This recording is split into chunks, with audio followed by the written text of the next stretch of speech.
सोलापूर शहरामध्ये लहान मुलांना पळवून नेणारे किडनॅपर्स फिरत असल्याची तक्रार व्हिडिओमधील बालगोपाळ करत आहेत आणि या तक्रारीमध्ये तथ्य आहे असे प्राचार्य राजू पॅटी यांना वाटते.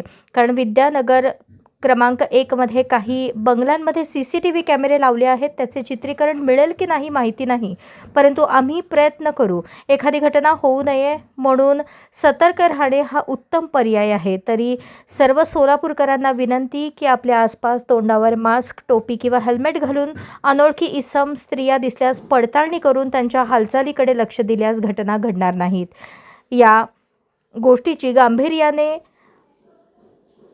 दखल घेण्याची विनंती मी करतो आणि हे जास्तीत जास्त लोकांपर्यंत पोहोचवण्यासाठी सहकार्य करावे असे आवाहन प्राचार्य राजू पॅटी यांनी केले आहे. अशाच नवनवीन अपडेटसाठी जनता राज्य न्यूज चॅनलला सबस्क्राईब करा, लाईक करा आणि शेअर करायला विसरू नका.